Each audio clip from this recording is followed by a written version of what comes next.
예, 안녕하세요. 백두산 금융연구소의 백두산입니다. 9월 5일 목요일 이슈와 시황 살펴보도록 할게요. 우선은 제일 먼저 얘기해야 될 게 홍콩 송환법 관련된 부분입니다. 사실 어제 저녁에 저녁 8시인가쯤 속보가 나왔죠. 그 송환법 철폐가 됐다고 뉴스가 나오긴 나왔습니다만은, 일단 먼저 주식 얘기를 하자면은, 어제 우리나라가 사거래일 동안 만들어 놓은 고점을 돌파했던 것은 제가 봤을 때 중간에 정보가 센 것 같더라고요. 저녁에 송환법 철폐 뉴스가 나왔지만은 속보로서, 근데 이미 찾아보니까 몇 시간 전부터 그런 관련 이슈가 기사화되고 있었고, 심지어 그 홍콩 항생지수 같은 경우에는 이미 우리나라가 여기 고점 돌파하는 그 시간대에 맞춰서 급등을 하고 있더라고요. 그러니까 사실상 어제 우리나라가 그 3거래일 동안 만들어 놓은 고점을 돌파한 것은 송환법 이슈가 터져가지고 이렇게 오른 것이라고 보여지고요. 근데 문제는 하여튼 그겁니다. 문제는 그거인 게 우리나라는 지금 보면 차트가 나쁘지 않습니다. 우리나라는 되게 좋아요. 네, 우리나라는 좋습니다. 근데 어떤 호재가 나왔을 때 그 호재가 밤중에 나왔냐 아니면 호재가 장중에 나오냐가 사실 되게 중요한 건데, 보시다시피 어제의 사례를 여러분들 보셔서 아시겠지만 호재는 이렇게 장중에 나오는 게 제일 좋습니다. 근데 장중에 나오지 않고 이게 만약에 뭐 예를 들어 장 마감하고 나서 나왔거나, 하여튼 그렇게 되면 어떻게 되냐면은 이게 삼성전자 꼴이 납니다. 삼성전자 보세요. 오늘 갭상승 한 1.7%, 뭐 1.5% 가까이 갭상승해서 출발했습니다. 이게 보시면 어때요? 삼성전자 전고점이 여기입니다. 여기 그죠? 전고점이 여기인데요. 여기를 넘어가려면은 어떻게 했어야 됐겠습니까? 그죠? 이거는 여기 자리는 이렇게 갭상승해서 뛰어넘기가 굉장히 좀 곤란한, 좀 물론 넘을 수도 있죠. 넘을 수도 있는데 좀 갭상승해서 뛰어넘기 어려운 그런 자리입니다. 그러니까 이런 거는 뭐냐면은 호재 띄워가지고 갭상승 시켜서 위에서 팔아먹겠다는 것밖에 안 돼요, 그죠? 그래서 이런 식으로 뭐 나오는 종목들이 있어서 좀 별로 안 좋다. 갭상승이 어쨌든 장중에 나와야지. 그러니까 이슈가 어떤 호재가 장중에 나와야지, 이렇게 장 마감하고 나서 나오거나 이래버리면은 이렇게 별로 소용이 없는 그런 모습을 보일 수도 있다라는 겁니다.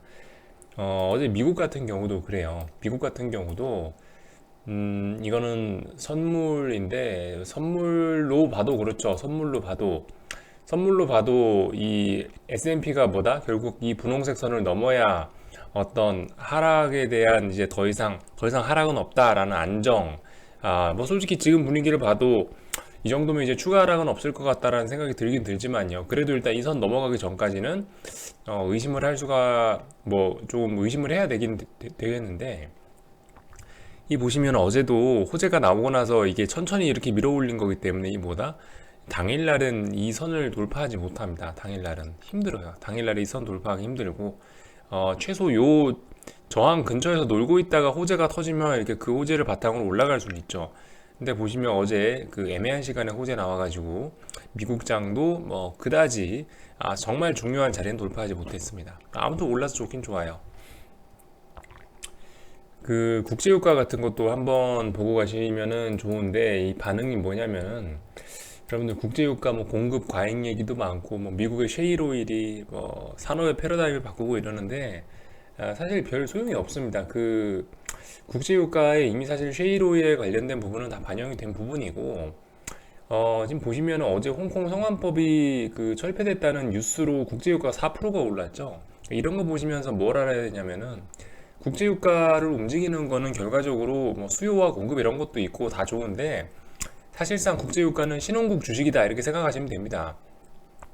뭐 기름을 아무리 많이 생산해내고 그 뭐라고 하나 채굴을 해낸다 하더라도, 결과적으로 사실상 제일 중요한 거는 수요예요. 예, 구- 원유에 대한 수요입니다. 원유에 대한 수요는 아시다시피 신흥국 경기가 크게 좌우를 하죠. 참고로 뭐 전 세계에서 기름 제일 많이 쓰는 나라가 미국, 한국, 일본, 중국 이렇게 네 개 나라입니다. 네 개 나라. 유럽도 사실 기름 많이 안 써요. 그래서 이 중국 경기 회복에 대한 기대감 이런 걸로 인해서 어제 기름값이 4%가 넘게 올랐습니다. 뭐 이런 점들 알아놓으시면 좋을 것 같고요. 그리고 어제 하여튼 그래서 그 볼 것들이 많죠. 네, 볼 뉴스들이 많습니다. 어제 좀 시장 변화가 컸기 때문에 볼 것들이 많아요. 달러 같은 경우 드디어 이런 게 나타났습니다. 그 위안화가 내려와야 된다라고 말씀드렸는데 위안화 어제 갑자기 사태가 안정되면서 0.5% 가까이 빠졌고요. 달러 인덱스도 보시면 어제 장대 음봉 나왔죠. 마이너스 0.57% 제법 많이 빠졌습니다. 중요한 거는 빨리 추세선 붕괴시키고 아래로 내려와야 되는 건데 뭐 문제는 아직까지도 이 추세선 자체가 뭐 깨졌다라고 얘기하기는 어려운 상황이기 때문에 이 보시면 깼다가도 이 보시면 지지선 깼다가도 다시 빨딱 올라가고 이런 게 요즘 모습이기 때문에 아무튼 뭐 일단 좋습니다. 일단 좋아요. 장대 음봉 나오고 어제는 하여튼 모든 게 원하는 방향대로 다 갔습니다. 어제는. 그래서 장단기 금리차 역전도 여전히 불안하지만은 뭐 일단은 해결이 돼 있긴 돼 있는 상태고 1bp 정도 차이가 납니다. 장단기 금리차 역전도 해소가 돼 있기도 하고 그래서 슬슬 희망이 나오고 있죠. 슬슬 희망이 보이고 있습니다. 아무튼 뭐 우리나라 장 말씀을 드리자면은 좀 뭐 주의하긴 삼성전자 얘기하는 사이 좀 좋아졌네요. 아래 꼬리 쭉 달고 와서 저점 부분 이 갭 상승했던 저점 부분 테스트한 거 굉장히 좋고 아무튼 뭐 좋습니다. 다만 이제 조금 이거 단기적인 낙폭과대, 풋옵션 단기적인 낙폭과대, 그리고 선물 단기 뭐라고 할까 단기 급등에 따른 피로감 뭐 이런 게 나올 수도 있으니까 아무튼 뭐 조심은 하시고요. 다행입니다. 어쨌든 그 9월달 초반에 FOMC 회의 직전까지 박살날 줄 알았는데 뭐 이렇게 홍콩 송환법 이런 이슈로 인해서 이렇게 좀 지수가 일단 안정적인 모습 보이고 있어서 다행입니다. 쉽게 말해서 빠져야 될 때였는데요. 빠져야 될 때 지금 빠지지 않고 올라가고 있습니다. 굉장히 좋은 것 같고 그리고 코스닥 같은 경우도 이 보세요. 역시 사이드카라는 제도는 우리를 배신하지 않습니다. 보세요. 똑같습니다. 여기서부터 여기까지 올랐을 때 똑같고요. 여기서부터 여기까지 내렸을 때 패턴 똑같습니다. 지금 보시면요. 자, 여기서부터 여기까지 올랐을 때 결국 이 시세를 결국 1년 반 가까이 올랐던 이 상승장을 마감시켰던 거는 결국은 요 1월 12일 날에 그 사이드카 발동이었습니다. 근데 결국 똑같아요. 1년 반 동안의 하락을 마감 짓는 것도 결과적으로 뭐 8월 5일 날 나온 사이드카였죠. 코스닥 시장은 사이드카로 시작해서 사이드카로 끝나나 봐요. 아무튼 뭐 시장이 좋아지고 있습니다. 그래서 이제 슬슬 약간 좀 안심을 해도 되지 않을까라는 생각도 들고 근데 어쨌든 송환법이 안 됐죠. 저기 홍콩 정부에서 하려고 했던 송환법 결국 철폐가 됐는데 그와 관련돼서 조금 얘기를 하자면은 솔직히 아직까지는 이제 시위대가 반응을 어떻게 하는지가 중요합니다. 여기서 갑자기 이제 뭐 생업으로 복귀해주고 다시 모든 게 좋다 이러면서 그냥 평화로워지면 다행인데 근데 일단은 뭐 봐야 됩니다. 근데 일단은 평화로워질지 안 질지는 시간이 좀 지나봐야 지금 이미 피를 몇 번 봤죠. 이미 홍콩 사람들하고 중국 정부하고 이번 시위를 계기로 해서 좀 제법 감정의 골이 깊어졌기 때문에 송환법 철폐를 하긴 했지만은 여기서 과연 민심이 안정될 수 있을 것인가는 일단 좀 더 시간 기다려 봐야 알 수 있을 것 같다라는 거죠. 어쨌든 뭐 호재가 나와서 다행이긴 다행이고요. 그로 인해서 뭐 모든 것들이 좀 좋아졌다. 위험 자산으로 자금 쏠림이 좀 나타났고 뭐 이래저래 하여튼 시장 상황 나쁘지 않습니다. 굉장히 좋아요. 무슨 얘기를 또 해야 되나?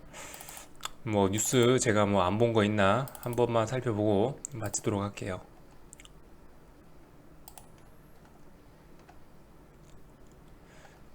참 요것도 굉장히 중요한 뉴스입니다. 돼지고기 값에 성난 중국 민심 뭐 이렇게 돼 있는데 사실 중국에서 사람들이 배고픈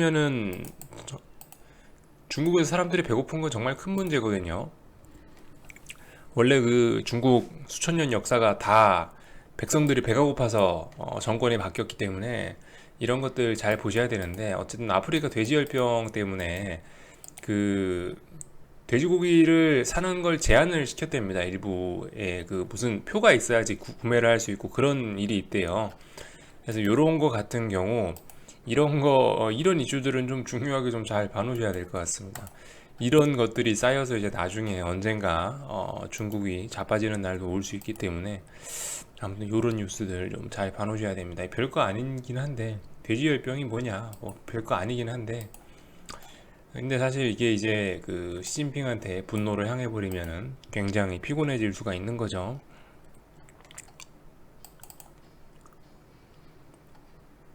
그래요. 여기 써 있죠. 홍콩 시민들 승리했는데 대규모 시위가 멈출지 미지수다. 뭐 어쨌든 일단 좋습니다.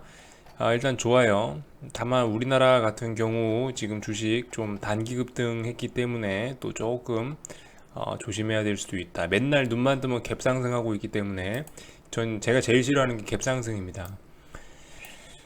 무분별한 갭 상승은 시장 박살을 내는데 가장 큰 역할을 하죠.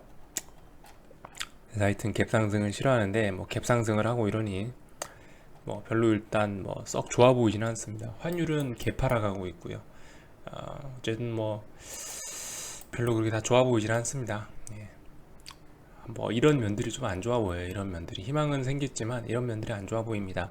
환율 1204원 정도, 이거 붕괴시켜야 겠죠. 이거 붕괴시켜야 안정적으로 나갑니다.